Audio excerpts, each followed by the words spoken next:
Salut Internet, c'est Alex, bienvenue dans ce nouvel épisode du débrief où on va revenir ensemble sur ce qui s'est passé au cours du mois dernier. C'est le concept, je vous partage ce qui s'est passé dans mon activité, les hauts, les bas, tout ce qui est au milieu. On va attaquer tout de suite avec donc l'épisode pour le mois d'avril 2023. Alors le mois d'avril, autant vous le dire, a été assez intense sur plusieurs points de vue. On peut déjà parler du relancement de la formation SEO qui avait des rustines à faire pour parler notamment d'intelligence artificielle. Donc ça a été fait, il n'y a pas de souci. Le problème c'est juste les résultats, ça n'a pas trop bien marché. On a ajouté des interviews de professionnels en plus pour faire un petit pack spécial. Donc on les a offerts pendant une semaine, la semaine de relancement. Mais bon, faut croire que ça n'a pas fait mouche. Il faut que j'arrive à mieux sonder un petit peu les différents clients, etc. pour voir ce qui les intéresse et voir aussi les personnes qui n'ont pas acheté pour comprendre pourquoi elles n'ont pas acheté. Est-ce que c'était pas le moment? Est-ce que, alors souvent c'est le truc, pas le moment, trop cher, pas d'argent. Il y a généralement d'autres raisons qui sont un petit peu plus profondes que ça. Et donc faut creuser ça pour le prochain lancement pour essayer de comprendre ce qui fait que les personnes vont être amenées à se former avec notre formation SEO. Donc voilà, ça c'est un premier point. Deuxième point,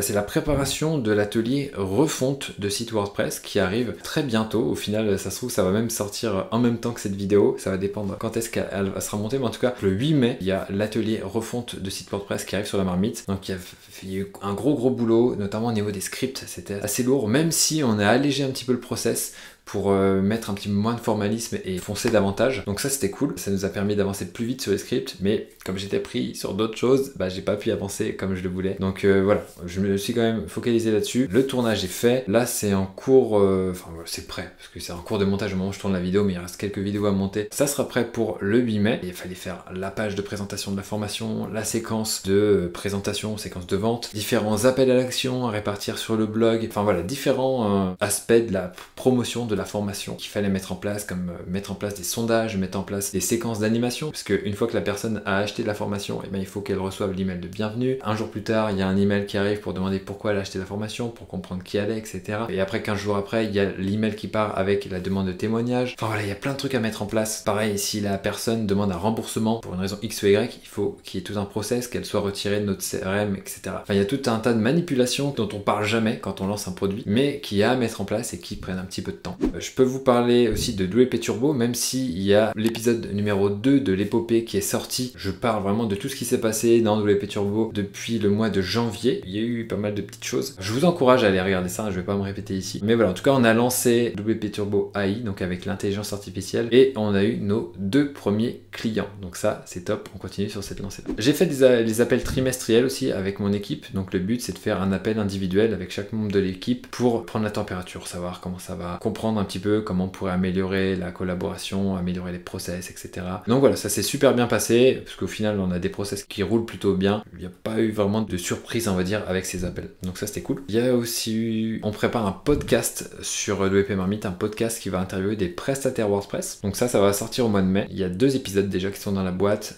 J'aimerais en retourner 2 autres au cours du mois de mai, comme ça on a un petit peu d'avance pour l'été. Rythme de publication, un épisode par mois. Peut-être plus si j'arrive à faire plein d'enregistrements. Si on peut passer à 2 épisodes par mois, ça serait cool. Et donc l'idée avec ce podcast, c'est quoi? C'est tout simplement de mieux toucher notre cible, donc les personnes qui achètent les formations du chaudron, en interviewant des freelances, des prestataires, des gens qui bossent en agence. Ça intéresse les gens qui se forment, on va dire, à nos côtés. Il y aura aussi un aspect business aussi à ce podcast, parce qu'il y aura un bonus à chaque fin d'épisode qui sera réservé à nos clients. 45 minutes environ d'épisodes gratuits, 15-20 minutes après de questions-réponses avec les invités pour parler un petit peu plus en profondeur de leur business, et donc ça sera disponible uniquement pour nos étudiants. Troisième avantage d'un podcast, c'est de pouvoir connecter avec un certain nombre de personnes, d'avoir vraiment une connexion assez profonde, étant donné qu'on va partager un appel pendant 1 heure, et puis on va essayer de parler de choses qui sont assez profondes dans le fait de faire des prestations WordPress, de creuser un petit peu tout ça. Donc ça c'est cool. Et puis quatrième avantage de faire un podcast, c'est que ça nous fait des contenus intéressants pour notre audience dans différents formats, parce que de l'autre côté on enregistre avec un outil qui s'appelle Riverside.fm,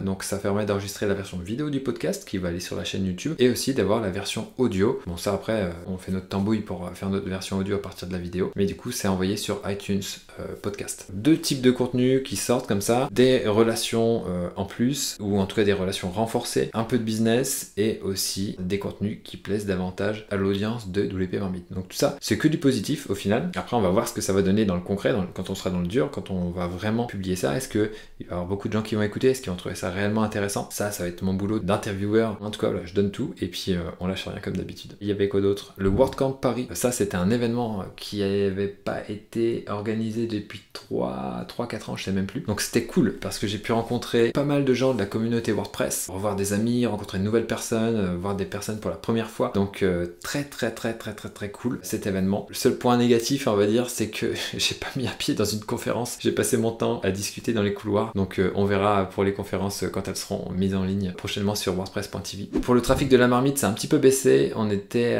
aux alentours des 100K, un petit peu plus que 100K visiteurs le mois dernier. Là, on est passé à 85, donc on a perdu 15K. On a quand même été pas mal poussé en position 0 sur pas mal de requêtes anglophones, donc c'est ce qui nous a donné un boost de trafic. Donc là, faut croire que ça a chuté un petit peu. Mais bon, c'est pas dramatique non plus. Nos revenus sont pas fonction de nos visites. Qu'est-ce que je peux vous dire d'autre? Sur le ressenti, sur le mois écoulé, plein de choses à gérer en même temps. C'était pas évident, quoi. Entre les mises à jour de la formation SEO, bosser sur les scripts de l'atelier, tourner l'atelier, préparer tout ce qui est lié au marketing de l'atelier, sur WP Turbo. D'ailleurs, WP Turbo, j'ai un peu levé le pied en fin de mois. En tout cas, mon développeur, lui, il continue d'avancer. Mais voilà, j'ai levé le pied un peu aussi. Et aussi sur la chaîne YouTube de la marmite, j'ai levé le pied. Ça peut pas être partout. Mais c'est pas grave, c'est pas grave. Ça permet de produire de nouvelles choses. Élargir la gamme de produits, c'est plus important que de sortir une vidéo tous les 15 jours sur YouTube. Si, une chose dont je peux vous parler, c'est un outil dont je me sers pour gérer les témoignages qui s'appelle Senja. Je sais plus si je vous en ai parlé d'ailleurs la dernière fois. Très bon outil. Donc on continue d'intégrer ça un petit peu partout sur nos formations, dans nos séquences email, etc. pour recevoir davantage de témoignages et